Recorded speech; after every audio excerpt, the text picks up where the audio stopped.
New Thought Media Network is excited to present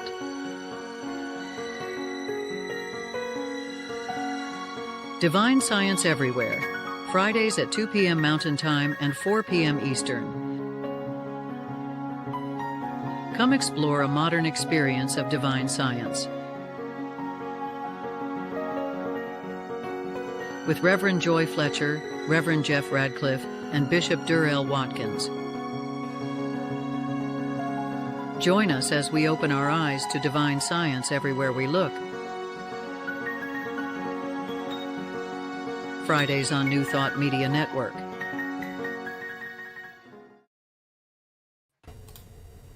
Good afternoon. So nice that you could join us today. We're happy to see you. I'm Reverend Joy Fletcher, and I am a divine science minister, New Thought minister, and I express my ministry in many ways, and one of them is joining you today as a co-host at Divine Science Everywhere, and I am the president of the Divine Science Ministers Association and a member of many New Thought organizations. And with me today is Reverend Jeff Radcliffe, Divine Science Minister, and also Giatti Ministries, and a member of the Divine Science Federation International. And also with us is Bishop Durrell Watkins, and he is the pastor at Sunshine Cathedral, and definitely involved with social activism, and which I really respect, and many other things. And our special guest today is Reverend Bill Marcioni, and we'll talk a little bit more with him after we get started. So, we like to begin with a centering moment. For a few moments. We call it a moment, but it's a few moments. And let's turn to that place that is that sanctuary of spirit, that place of inner stillness and peace. In Divine Science and New Thought, we embrace sacred scripture, not only as historical text, but as a spiritual metaphor. Living stories that mirror the evolution of consciousness within each one of us. The story of Job, for instance, is not simply about one man's suffering. It is the soul's cry when life feels very, very difficult. Job asks, "Who can bring forth a clean thing out of the unclean?" In Come Unto Me, Volume 2, Melinda Kramer enters this metaphysical cry. Job raised the questions, who can bring forth a clean thing out of the unclean? Christ says in the same substance, a good tree brings forth good fruit. This is a call to spiritual law, divine cause and effect. Good cannot spring from false belief. Peace cannot grow from resentment. Truth does not emerge from fear. A clean thing cannot come from unclean because what we hold in consciousness is what we bear forth in experience. So let's take a minute and breathe into that. What are we holding in our field of awareness? Are we rooted consciously in truth? Are we still clutching the hot irons of judgment, fear, or limitation? And that's in reference to what Melinda Kramer suggests, that we should let go in consciousness anything that is bothering us. Let go of that hot iron or anything that is burning us or causing resentment or judgment. She wrote powerfully, there are scientists of the present day who are not willing that the afflicted separate themselves from sin or false belief. The false beliefs and opinions are the afflictions that people suffer, and the mistake is in the calculation. She wrote this, and her life on this earth was from 1884 to 1906. So she wrote these powerful words many, many years ago, and they still ring true today. The spiritual healing begins when we correct the mistaken calculation, when we stop assigning our pain to the divine or divine punishment and instead recognize it as a byproduct of belief in our separation from God. And we know that is not the truth. She also said, evidently, the thing to do in all such things is to simply renounce the wrong. Quit believing in and holding on to that hot iron that is burning you. Disclaim it, drop it, and be done with it. Take up the opposite, which is truth. And so, beloved, we ask ourselves, what am I ready to renounce today? What thought, story, or identity no longer serves my soul's freedom? So perhaps we want to take a moment and just breathe and let go. Drop that hot iron. We no longer need to cling to whatever is burning us or limiting us. And we know that as we know this about ourselves, we must know that about one another. We no longer need to explain, justify, or fear. Instead, just know the truth that you are beloved. You are dwelling in the omnipresence. You can never be separated from this omnipresence. Melinda also said that someone once said to her, "You are taking away what scares people into heaven." Her answer was pure thought. Scare, scold, or condemning never took anybody to heaven. This is always accomplished by truth and love working together. So, friends, let truth and love be your guides. Replace the fear, shame, blame, or even guilt. Perhaps say to yourself, I drop the old belief. I am open to divine reality. I live the good life. I live as the good tree bearing good fruit.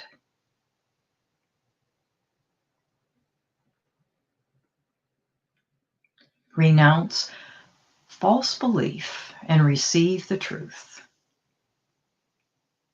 Drop the things that are disturbing you, that seem to be harming you, and instead receive the healing presence of truth. We are no longer driven by fear, but drawn by love. Truth and love restore me right now. Truth and love restore you right here, right now. And so it is, and so it always shall be.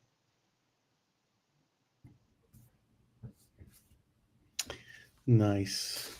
Thank you, Reverend Joy. I don't know why that metaphor of a hot iron got to me. Like maybe because I was ironing earlier, but yeah, just drop the iron. The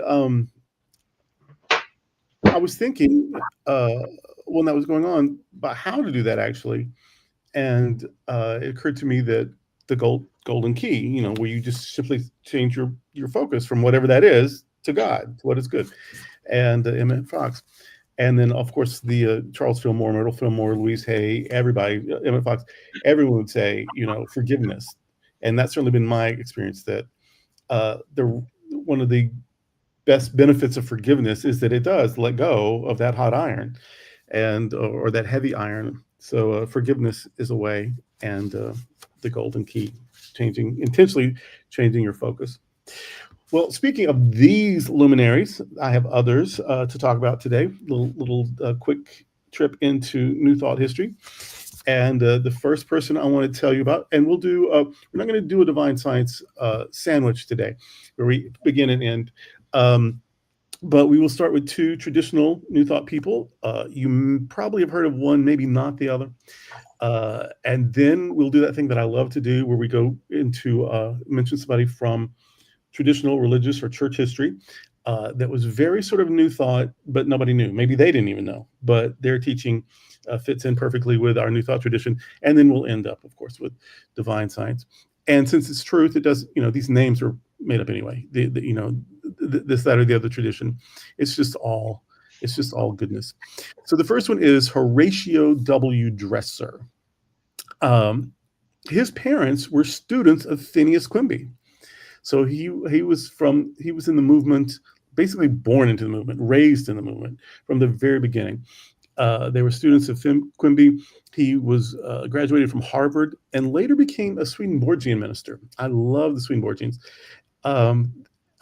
Emanuel Swedenborg's allegorical way of reading scripture has actually been adopted by New Thought people who do read the Bible. We often look at it metaphorically, allegorically. We'll say we interpret it metaphysically. Swedenborg was doing that in the 1700s. Dresser's books include The Christ Ideal and The Perfect Whole and Spiritual Health and Healing and The Handbook of New Thought, and my absolute favorite, The Power of Silence. If you only read one of these books, I would suggest it be The Power of Silence. It's part of our, it's on the reading list for practitioner students at Samaritan. Dresser also compiled and edited a selection of Quimby's works, the Quimby manuscripts. And so you can get a taste of Quimby by that. It's actually Quimby's papers, but presented by Horatio Dresser. Dresser believed that any individual can be in time what he or she earnestly desires to be, if he or she but sets his or her face steadfastly in the direction of that one thing and bring all their powers to bear upon its attainment. Basically, golden key the situation, focus on what is good exclusively, and then that is going to help bring that about in one's experience. The next person I want you to know about is A.K. Mazumdar. He was born in 1864, died in 1953. He was born in India. And Mazumdar came to the U.S. to teach his understanding of spiritual principles, which he called Christian yoga metaphysics. Now, this is some old school stuff. If you've only ever read Unity, Science of Mind, Divine Science, Course in Miracles, Louise Hay, Abraham, if this is your exposure to metaphysics, you probably won't have heard of him, but you can still find his stuff on Amazon and PDFs online, and he's worth knowing about. Mazumdar's beliefs about the connection between the mind and body are now widely shared by both religious and secular thinkers. Mazumdar taught that God is within us, inseparable from us. Well, doesn't that sound like every New Thought teacher in the world? God is within us, that we are a part of God and can never be apart from God.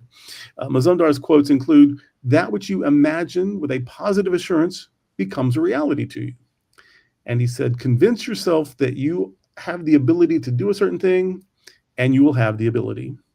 What is interesting and sort of fun to me is that Ernest Holmes was a friend and admirer of Mazumdar. Of course, Holmes and Emmett Fox and Nona Brooks, they knew everybody, but there were some people that Ernest seemed to have a special connection with, and Mazumdar was one of them. Now, I want you to learn about another person from history, not necessarily from New Thought history, but if I didn't say that, you would think maybe he was. Giordano Bruno.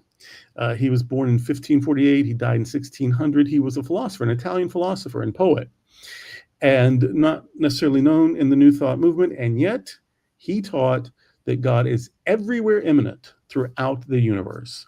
There's not a spot where God is not. Taught the omnipresence that is the absolute basis of divine science.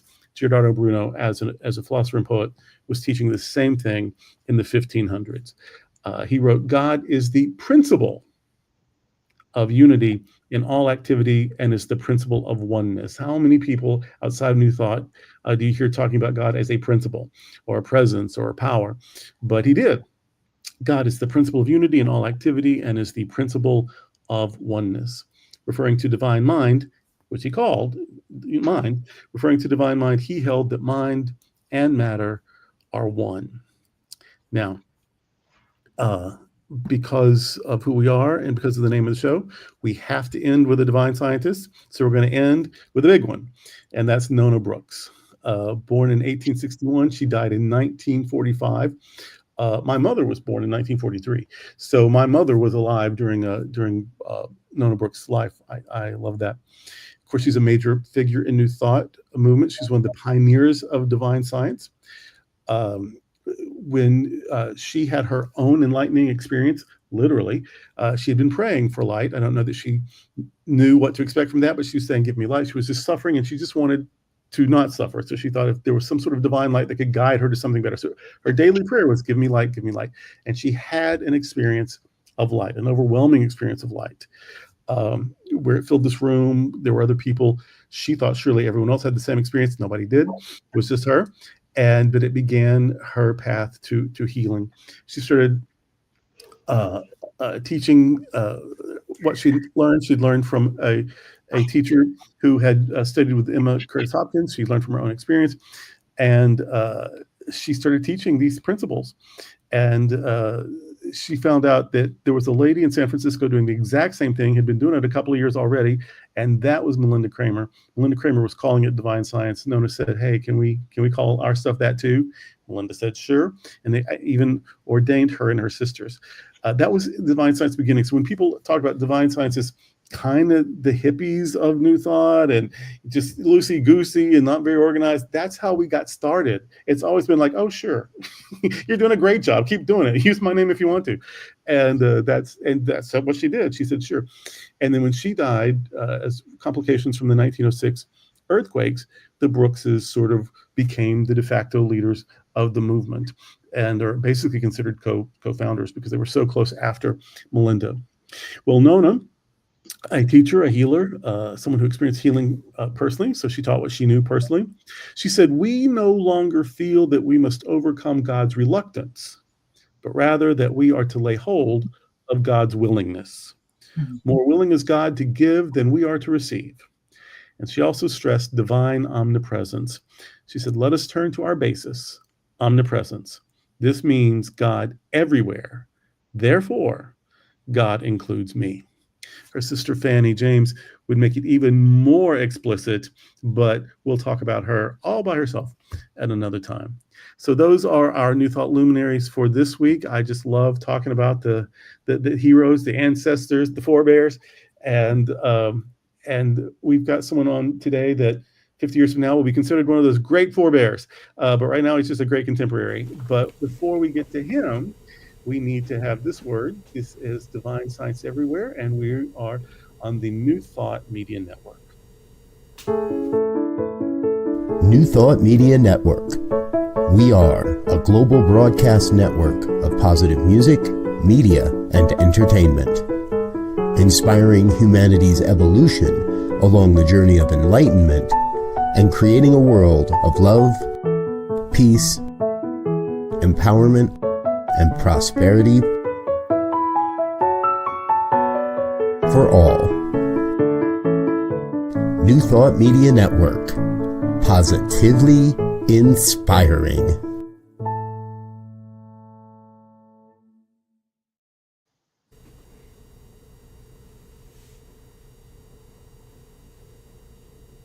We can't hear you. I thought I'd fix that. Sorry. We're back, and we are very grateful to have with us today Reverend Dr. Bill Marcioni. Welcome, Reverend Bill, to Divine Science Everywhere.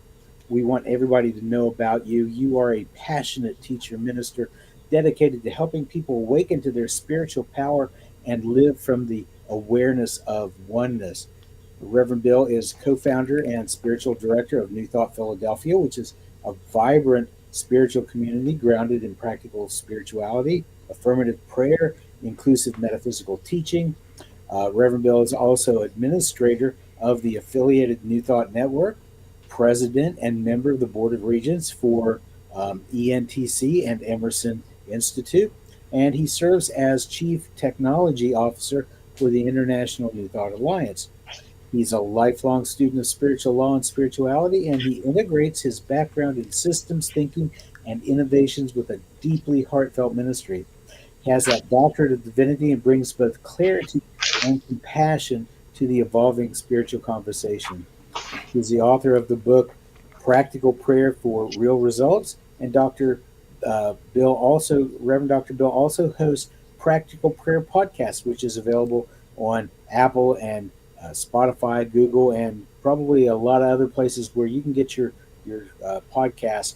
He shares spiritual tools and insights to transform lives through conscious connection with the divine.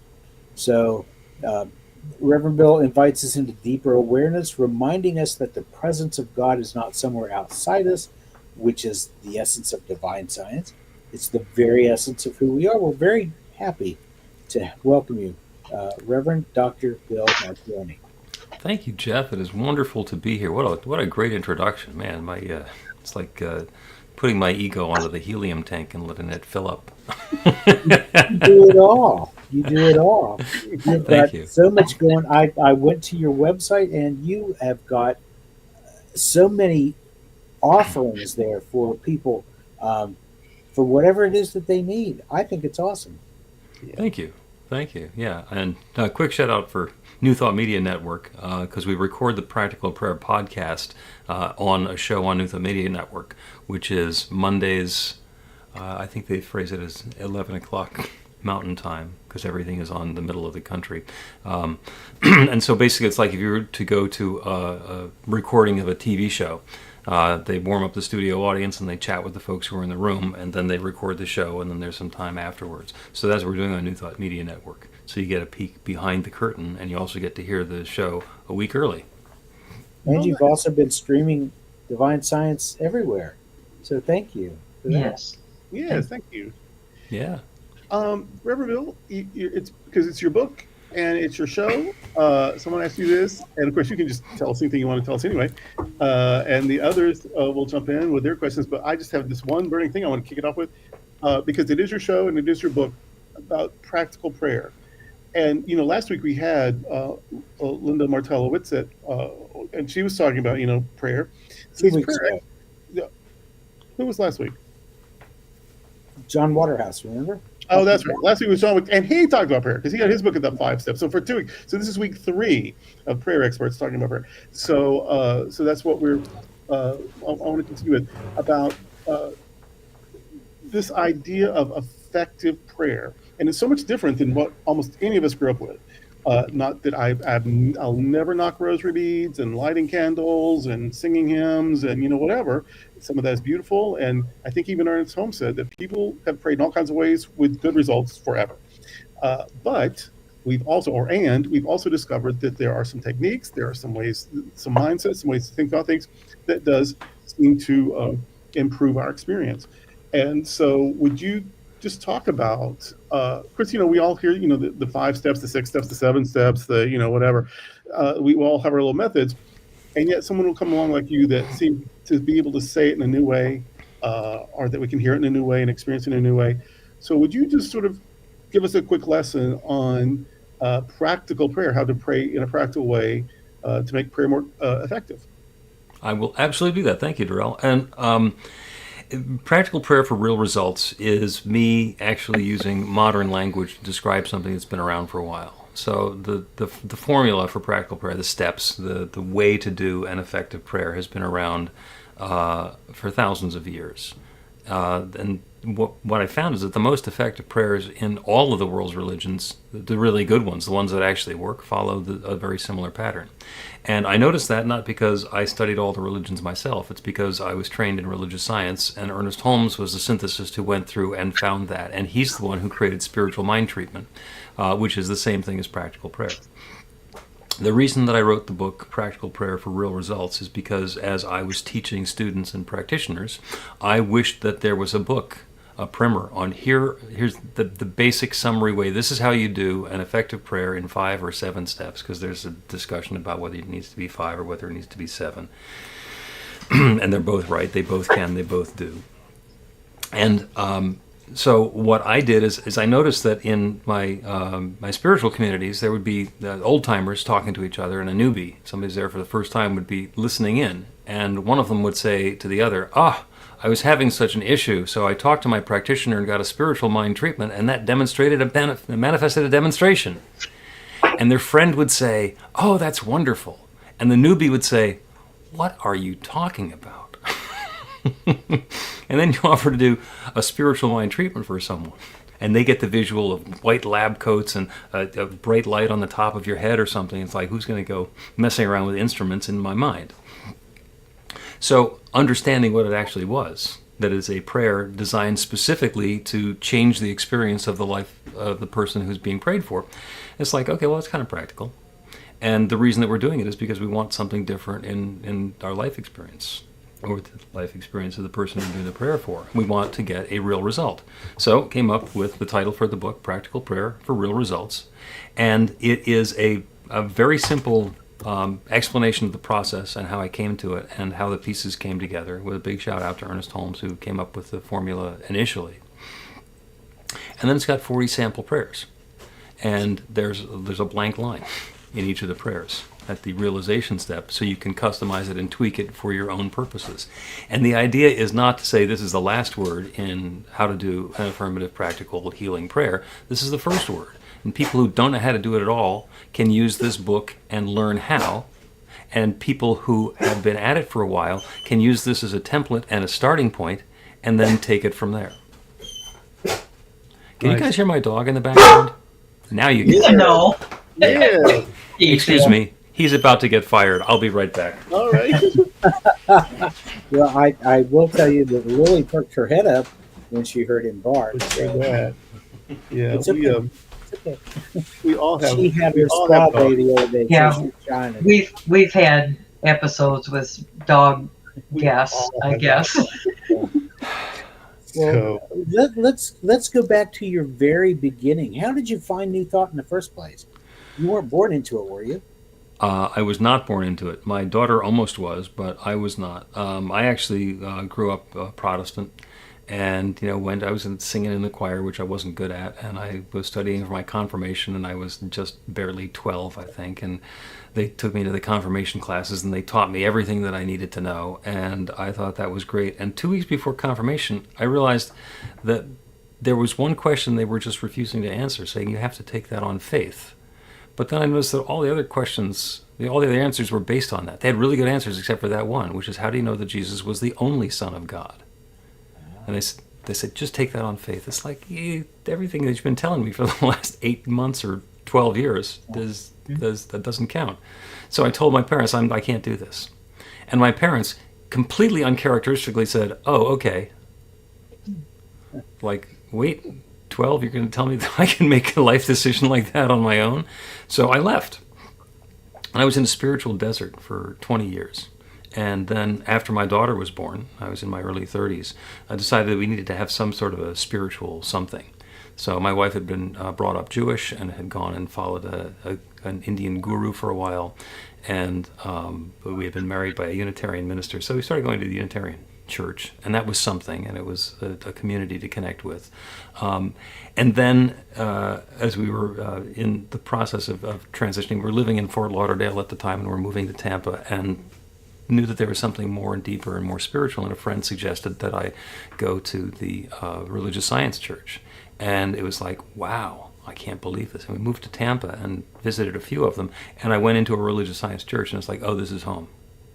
I feel like I've been here my entire life. And there are people who believe the same thing that I've always believed but didn't have words for. And they not only have words for it, they got songs, and they sing them, and they got books and classes and all the rest of that stuff. So I jumped in with both feet and volunteered for everything, took to the teaching, learned how to do the spiritual mind treatment, and started getting huge transformations in my life, which we refer to as prayer work stories now. And we like to tell people, you're praying for something and it happens, like, remember that and then tell the group about it, because it's a lot of fun. Whether it's getting 19 green lights in a row, or having the doctor say, that terminal diagnosis that we had for you, the test must have been wrong because there's no evidence that you were ever sick before. We love hearing those stories. So I learned how to do that, and then continued through practitioner class. I accidentally found myself leading a teen group, which I was pretty good at, and the teens were following me like I was the Pied Piper of New Thought teens. And then the teens started calling me Reverend Bill. I was like, who are you talking to? And I follow the calling, and now into ministry, and now a doctorate, and I'm doing all my time with various New Thought organizations in my community, and the book, and all the rest of that stuff. And it is, it's been transformational in my life, and I love the way that it touches other people's lives. So, and the book is one of the ways that that I get to share what I know and multiply it outwards. So Florida to Philadelphia, how did you pull that off? How'd that unfold?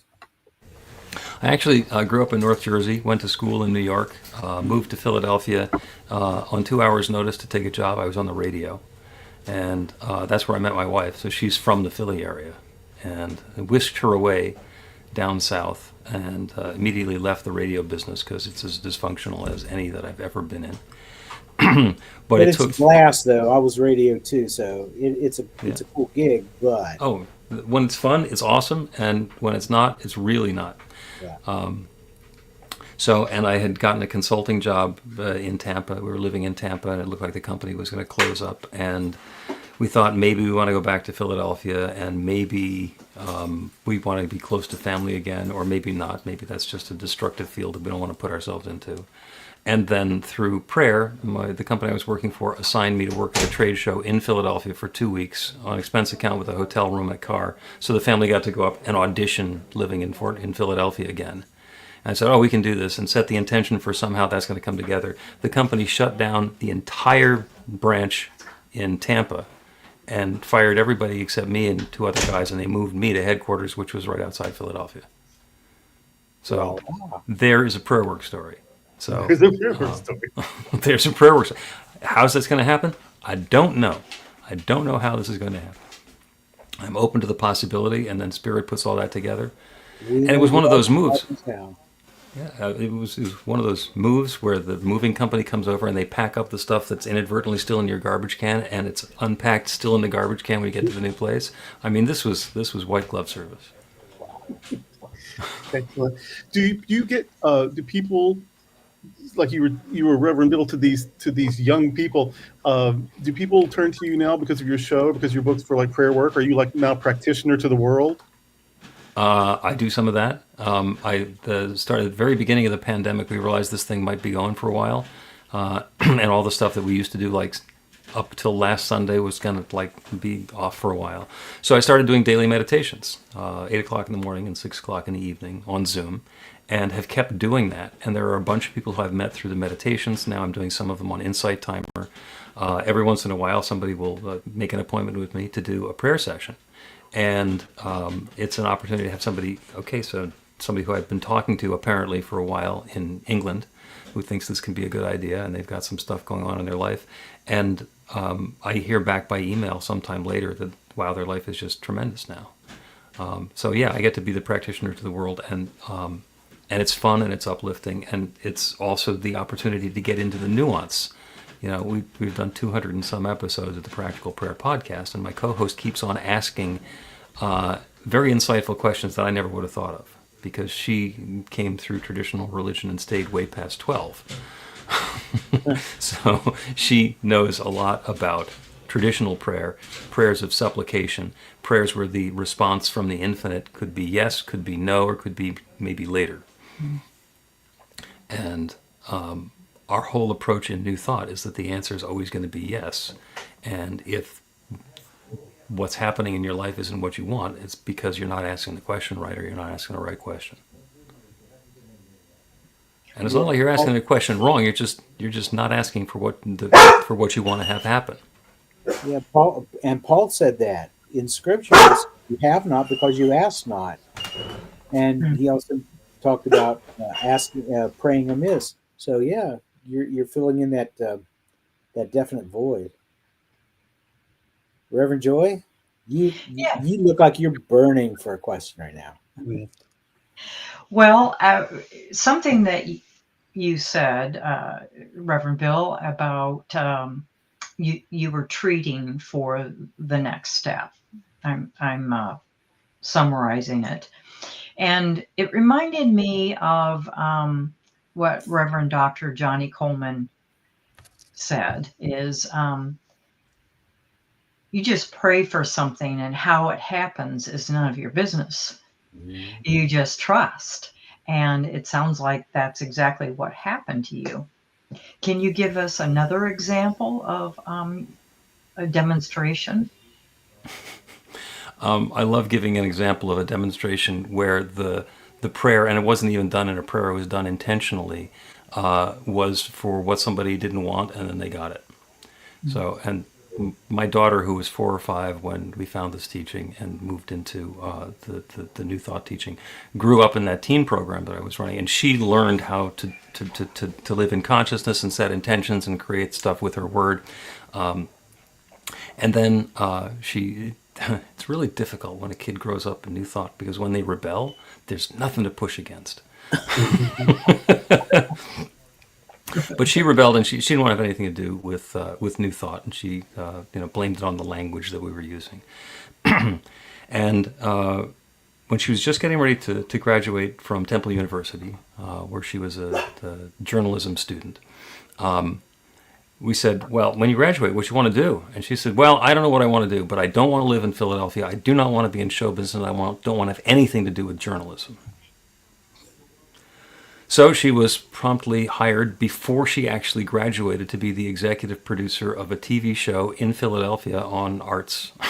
And that was 12 years ago. She just finally moved out of town. So the universe has quite a sense of humor, but that's what she was put. Her intention was about Philadelphia, showbiz, and journalism. And so she got a great job and won an Emmy, and and the universe is kind of going, yeah. So she learned basically that old New Thought truism: what you resist persists. Yep. And never say never. Never say never. The universe don't know no. You say, I want to have no more pain. The universe hears pain. Yeah. Or me, pain. Mm-hmm. Okay, Right. there you go. Well, So- it's because it doesn't. The universe doesn't speak English necessarily. Like, it's not responding to words; it's responding to feelings and emotions and vibrations. And so, fear is a vibration, or disgust is a vibration, or hate is a vibration. That it's the focus, and the focus is what It's just like when you're driving, you keep your eyes on the road, because what you're focused on is where you're going. And so, yeah, the universe, life responds to your focus. And sometimes what we really don't want is really what we're focused on. So that's what gets the response. Right. Or Well, maybe isn't there's scripture- something in our soul that knows that that's what we really are supposed to be doing. And then maybe our ego is resisting, because when you just, universe helps get behind you and push you to where you are meant to be. I innately, as a kid, I think, knew that. I did not grow up in New Thought. I stumbled into a Unity church in college because I was working on Sundays, and I was a church kid. And the church next door to where I worked was Unity. So the one church I could go to in the world and be a church and not late for work was this little Unity church. Never even heard of it. And been in New Thought ever since. But There's a coincidence. Yeah, they're right. So it was always so that's when I found it. But I always just sort of knew I didn't have language for it. I couldn't work it out. But I was very angry at God because God was something else. In when I was a teenager, God was out there and very judgy and sometimes mean. And so, and my grandfather and my favorite great aunt died 5 minutes apart. No. And also, apparently, God's job is to pull the plug. So I'm mad at God because, God could have put some time between this pull, and whatever. And plus, I'd been praying for my grandpa to get better, and he didn't. And so I was just mad at God. And so when I go to Mass and we pray the Lord's Prayer, we used to call it the Our Father, the line that says, "Thy will be done," I wouldn't say it because I didn't want to pray for something. First, I didn't trust that God's will. And I was not going to say something. I was not going to ask for something that I didn't want or that I didn't trust. So I just somehow innately knew, you don't want it, don't claim it, don't talk about it. just. And so I actually spent a year, my little rebellion against God. Like I spent a year, I wouldn't say that one line of a prayer. Meanwhile, I never missed a Mass, but I wasn't going to pray that one thing because I didn't want that. I didn't want that God's will. That God's will was you can trust it. It might be crazy, it might be me. There you go. And actually, I said it in the practical prayer book. There are 40 sample prayers, and you can they're in like a half a dozen different categories. So you can choose the one that fits most closely. It's everything from a successful business meeting to surgery going well to a loving relationship. So that's all the things that we can pray for. The 40th prayer is actually the one that everybody knows, which is the template for a practical prayer or a spiritual mind treatment, which is the Lord's Prayer, the Our Father. Because in most of the Bible, the parts that Jesus said where he prayed, they say Jesus prayed and the person was healed. He said, take up your mat and walk, and they did. Rise from the dead, and he did. And so he was doing these very abbreviated prayers. And then, in the Sermon on the Mount, he kind of explained, here's how you should pray. He didn't say, this is how I pray. He says, this is how you should pray. Because the first half line before Our Father is, after this manner, therefore pray. And I spent a lot of time in the software business, and we would call that a demo. We're going to demonstrate, here's how you should do it. Here's how you use my product to improve your experience of life or your business process or whatever. So he said, I'm going to set you up with a prayer that'll work for anything that you want, because he didn't define what our daily bread was. So whatever it is that you want to experience in your life, you do it following that. Turn to the infinite. Know that the infinite is indwelling. Then make your claim, your daily bread. Then go into forgiveness. Let go of the stuff that hasn't been working for you. Forgive your debtors. Right. And then you can get on to gratitude and release. He spoke Aramaic, and that prayer in Aramaic it's affirmative. Yeah. That it's all present tense. And even our Father in heaven, that in Aramaic, that is actually our God throughout the universe. It basically means omnipresence. And so he's talking to this omnipresent power, and then everything thereafter is affirmative. That sounds an awful lot like a spiritual mind treatment. Yeah. My favorite part is in the verses right before Jesus demos the Lord's Prayer. He says, and I quote, "Do not pray by vain repetition like the heathens do." And then he does the Lord's Prayer. This one not doing it. So I think the infinite does have a sense of humor. I love it. It's almost time, can you believe it, that we're in the last quarter of the show already. Heavens. Coming to the end. We're gonna take another break. But before we take that break, there's often, I don't know which one is queued up, but there's this list of churches and centers and schools and people who support New Thought Media Network. And one almost always flies by, and it's called New Thought Philadelphia. Can you tell us something about, before we go to break, something about New Thought Philadelphia? Sure. New Thought Philadelphia was an idea that was born from me and Dave Schbach, who was my partner in creating it. We had met in an independent New Thought community, religious science community in South Jersey, which is where he lived. And then we moved out to one that's in the suburbs of Philadelphia, which is past where I live. And as we were going through ministry together, there were people who lived in Philadelphia. So we don't have anything for New Thought in Philadelphia. It's all moved out of town. Can you come and teach classes in my house? So we said, sure, and we started doing that. And then there was the brilliant inspiration that when we were ready, we would start this work in Philadelphia. And should it be a center for spiritual living? Should it be a spiritual, religious, whatever it is? And we said, no, it's New Thought. Let's just claim what we are and be New Thought Philadelphia. So we teach religious science, but I am at this point so immersed in all of the New Thought teachings because our mutual friend, Tim Stewart, said very wisely to me, he says, people who know one branch of New Thought think that we're all different, and people who know two of them understand we are all exactly the same with a different, one has chocolate sprinkles and one has rainbow sprinkles, but it's the same thing. Mm-hmm. And so that started in, I think, 2011, and we started meeting, and we were being very respectful. We started meeting on Thursday nights out in the suburbs because we didn't want to interfere and compete with somebody else on Sunday mornings. We moved, we're doing Sunday mornings, and the thing's been going strong. And so I am still the spiritual director at New Thought Philadelphia, and we call it that. And it's really, really been magical because when people Google a New Thought community in Philadelphia, they get us first because it's like that's the way Google works. They used all of our names. Nice. Well, when we come back, Reverend Jeff and Reverend Joy, they're going to just chew your ear off for the last few minutes. But first, we have to take another break. So this is Divine Science Everywhere on New Thought Media Network.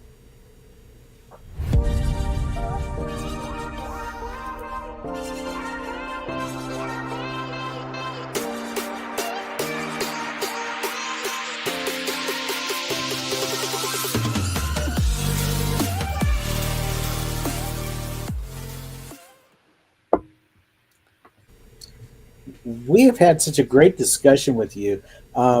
You are also involved in some other things as well, including the Emerson New Thought Center and Emerson Online, the Theological Institute, as well as International New Thought Alliance. How did you get involved with all of that? I kept meeting people and saying yes.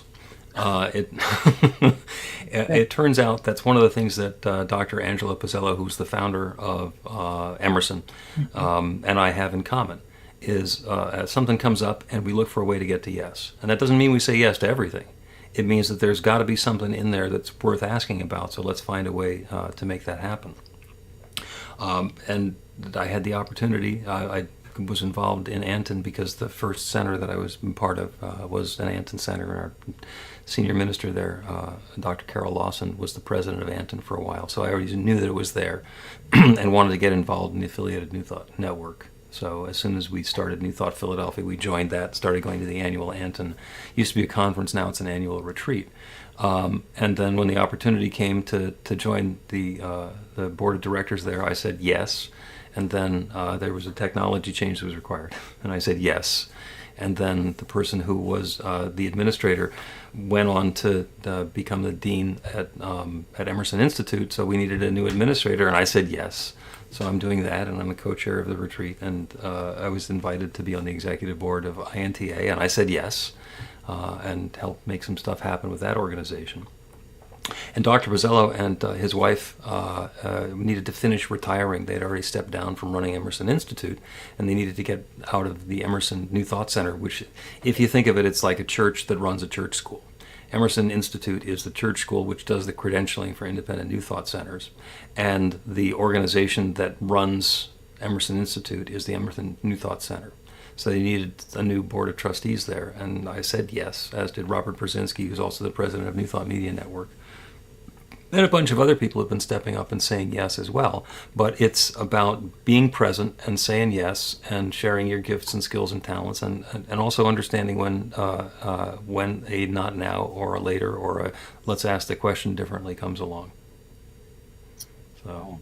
Well, there truly is one mind, because Reverend Jeff went down the stream I was going to go about the organizations and the paths that your ministry carries you. So currently, kind of briefly, we have brief moments here. What would you suggest to someone that was really struggling with how things seem to be in upheaval in our current society? What would you suggest? Yeah, thank you, Joy, and thank you for the lovely softball pitch, because you and I have been talking about this and thinking about this for a while. How do you deal with these challenging times? Because there's a lot of stuff that's going on now, and what we realized is that there's always been challenging times. So every once in a while we get together and do an online event. It's basically just a listening session to give people a chance to get together and say, I'm dealing with challenging times. And we break into small groups and talk about what's specifically going on for me, and are present and support each other. And one of the things that I like the most about those groups is that we start with readings about these challenging times, but they're always from previous challenging times. Because you can, break out an Eric Butterworth book. There were challenging times in the 70s and the 80s, and break out a Charles Fillmore book, and there was challenging time in the beginning of the century. The International New Thought Alliance was actually born 2 months before World War I broke out, if you want to speak about challenging times. So we start with that, which gives us some perspective, and then support each other through these challenging times, which of course are much worse because they're ours and they're now. And the next monthly meeting is August 24th at 7 p.m. Eastern Time. If someone was interested in participating and joining that, how would they do that? Yeah, those are coordinated, not necessarily hosted, but coordinated by Anton. So you can go to antn.org and you can register for the event and get the Zoom links from there, and then we'll know to expect you. And there are half a dozen really very highly seasoned co-facilitators who would lead us in the breakout rooms, and it's wonderful and it's organic. And there's that random button on Zoom where you can just let it assign people to a breakout room, and it always puts people into exactly the right room. And when they come back out, it's like, oh my gosh, that was perfect for me, and it was completely different than what somebody in another breakout room did. But yeah, it's August 24th, which is a Sunday. antn.org, or if you want to cut to the chase, you can just go to newthought.org and it takes you to the same place. How is that for having somebody visionary on the board? Very cool. You wear so many hats and you do so many different things. It's awesome to meet somebody like you who has that, I'm not sure ability is the right word, but that drive and that dedication to do that. That is awesome. So thank you so much for all that you do, because you do so much. Thank you, Jeff. Yeah, Yes. Some people would say that I can't make up my mind what I want to be when I grow up. But it looks like this is it. There's still some more growing, but I don't think there's going to be a whole lot more changing from this particular path. And this has been wonderful, because this is not the first time that I've met any of you. I had a chance to be together with Darrell at Sunshine Cathedral for the INTA Congress a couple of years ago. I think the year before that, I was with Jeff for his ordination at Christ Universal Temple, and Joy and I have gotten a chance to serve on the INTA board together, and are together at the Anton retreats. So it is wonderful to be connecting with people of high consciousness, because your contact list you need somebody to do a prayer for you. Okay, I got some bench strength here.